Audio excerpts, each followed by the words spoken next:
Okay, so I was just in Ulta this morning and I heard a couple women talking about a specific brand of GLP medications, and one said, I don't know why people just can't lose weight the old-fashioned way. And so here I am in the parking lot to make a video. There's so much confusion still, you guys, about how these medications actually work. So let me ask you, have you ever felt like you're doing everything right? You're eating healthier, you're trying to get your protein in, you're walking, maybe you've started strength training, you're drinking more water, you're getting your electrolytes, and somehow the scale does not move, or worse, it keeps going up. And so if that sounds familiar, please, I want you to know that you're definitely not alone. I am Shali Reynolds. I'm a board certified nurse practitioner, and today I'm going to explain why weight loss isn't always about willpower, why sometimes your biology needs as much attention as your behavior. For years, we have heard the same message: eat less, move more, burn more calories than you eat. And while calories absolutely matter, they aren't the entire story, because your body's not just a calculator. It's a full-blown, hormone-driven computer system. So think about this. Those two women in there probably can eat almost identical meals, exercise about the same amount, sleep about the same, yet one loses weight and the other one doesn't. Why?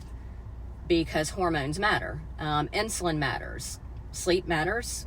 Muscle matters. Age matters. If you watched my previous video about insulin resistance, you already know that insulin's job is to move sugar out of your bloodstream and into your cells. But over time, your body becomes less responsive to insulin, or it can. Then your pancreas produces more insulin, and so on and so on. Higher levels of insulin make it harder for your body to access stored fat for energy.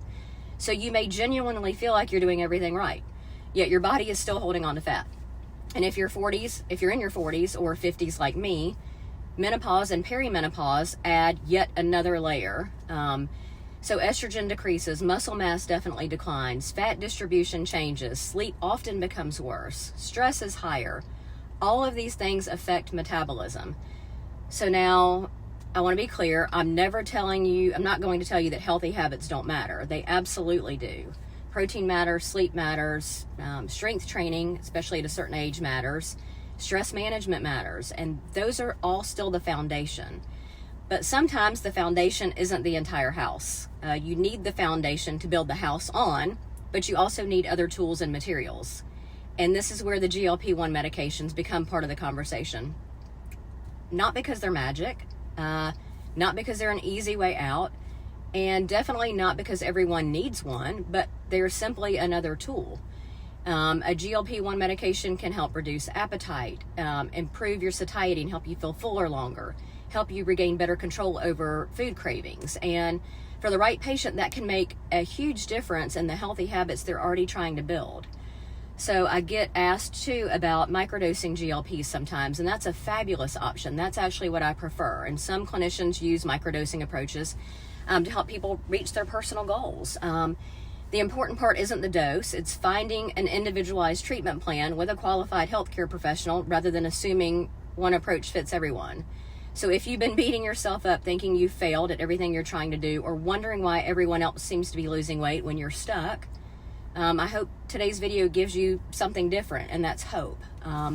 Because sometimes your body isn't fighting against you. It's simply asking for a different strategy or a different approach or a different tool. I'm Shali Reynolds, and here on the Modern NP, I'm going to talk about aging, healthy aging, metabolism, insulin resistance, GLPs and other peptides, and practical wellness strategies that can help you feel your best.